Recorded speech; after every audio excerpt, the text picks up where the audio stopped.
Right then, so this is my Priest in the .25 guys. It's got the 25 barrel on it. It's got the .25 caliber A&M marksman silencer on it that I bored out slightly to give it a bit more clearance. Kitted out with my IOR scope. And if you've seen my reviews on this, I love this rifle. It's really accurate, packs a mighty punch. It's just a lovely, lovely rifle. And I mean, it really is really accurate. But I had a problem with the .25 caliber magazine. Now, the 177 magazine, when I had this configured with the 177 barrel, worked faultlessly. In 177 caliber, no problems at all with it. The magazine was faultless.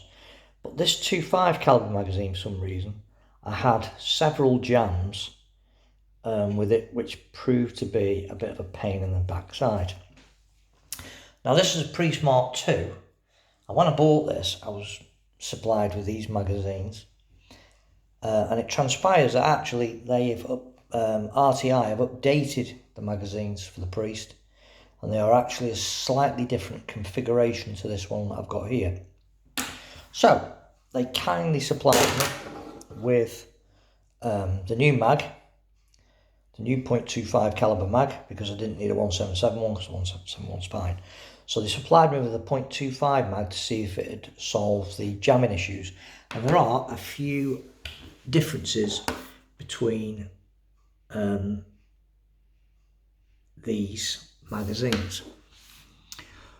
So you will notice that on the new one, the circle bit that you rotate to load the magazine, to load the pellets, is now offset, whereas on the old one it was open at the top. So when you got your cheek on the rifle, it was easy to catch that and perhaps move it slightly out of the line, which could have explained why some of them were jamming. On this one, it's now at the side, so when you've got it in the rifle, you've got this nice smooth area on your cheek, so you're not going to be able to move that accidentally. That's the first difference. The second difference is, on the old magazine, it could sometimes be hard to get a pellet to seat in the actual ring that spins round because there was no chamfer on the leading edge there as you're putting them in. So what they've done now is, on the new ones, I don't know whether you can see that, but they've now actually got a yeah, there you go, you can see it there. They've now actually got a chamfer on. See the chamfer? It's difficult to see really, to be fair. But there is a chamfer on them now. There you go, see the chamfer. So the pellet loads into the magazine a lot easier. You don't need a pellet probe anymore like you did with the first magazines. With these, the pellets seat really nicely. They're still ambidextrous, you can feed them in from either side. Obviously I've got a pellet in this that's loaded in to shoot from the right hand side, but you can still load them in from the left if you want, if you're left-handed. And the chamfer is on both sides. So that means that you no longer need a pellet probe to get the pellets in. They seat a lot quicker, a lot easier in the new mags. So those are the two real differences. And there you can see, you get a good view there of the two differences. As you can see, it's open at the top on this one, and that's where it rotates to load in the different pellets. And then they've put, that's now a solid cover and it's only open at the side to load in the pellets. So that's the basic differences between the original older magazines and the new magazines. And the proof of the pudding will be in the shooting. So I will now put some test shots through this mag and see if it's any better than the original mag. Like I say, for some strange reason, I only got jams in the .25 caliber. The 177 caliber worked absolutely fine. No problems at all with that caliber. So let's see what happens with this 2.5.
Well, that seemed very smooth. No problems at all, no jams, nice and smooth, nice and easy. So I think, touch wood, those new mags could have solved the problem.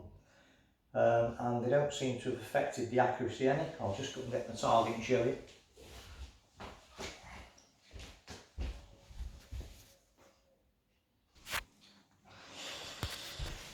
Right, so there we go. So no problems with that. It's a nice, rather ragged one-hole group, and I'm definitely not going to complain about the accuracy on that.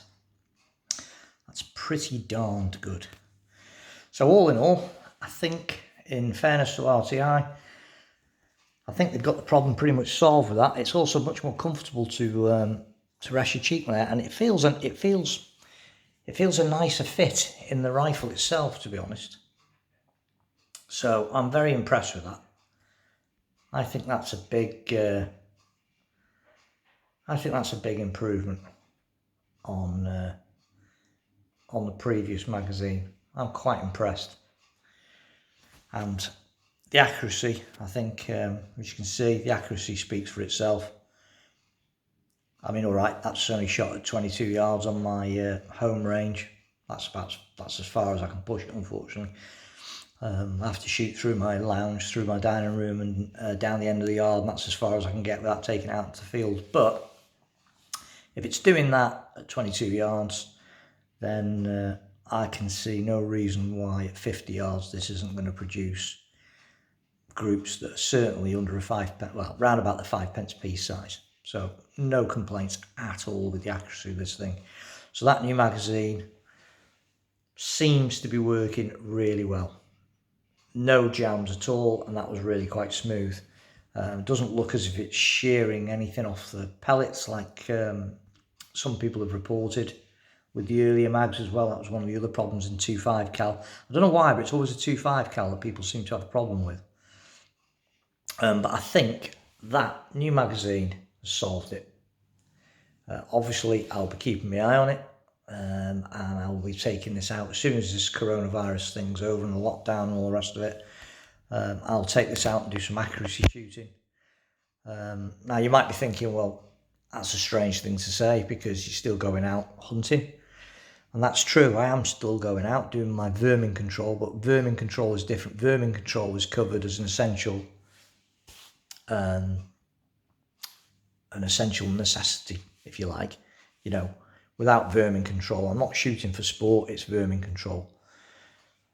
Obviously has an impact on agriculture, has an impact on diseases being spread by rats and all the rest of it. But taking a rifle out to do some zeroing tests at 50 yards, and all that involves testing, you know, there are different ranges, 20 yards, 30 yards, 40 yards, 50 yards, maybe even pushing it out to 55 yards just to see how good it is. That might cause some problems if someone stopped and said, what are you doing? Because obviously that isn't essential. I've got a rifle that I'm using for my pest control. So for now, testing this rifle and that magazine will have to wait. But I will get round to doing it as soon as this is over, or possibly roll it into part of a hunt, and then I can kill two birds with one stone, or hopefully two rabbits with one shot. Would probably be a more appropriate phrase. But there you go. So thanks a lot for watching. So I think RTI, in all fairness to them, I think they've got that problem solved. That new magazine is a big improvement over the earlier mag, and whilst, as I've said before, I had no issues with the 177 version, the 2.5 version did cause me quite a few jams. Every time I used it, it would jam, and that has been, well, there, it's faultless, really smooth, nice and buttery, and seems lovely. So I think that's that problem sorted. And once again, this RTI Priest has just proved how accurate and precision an air rifle this thing is. It's phenomenal. Thanks for watching. Don't forget to subscribe.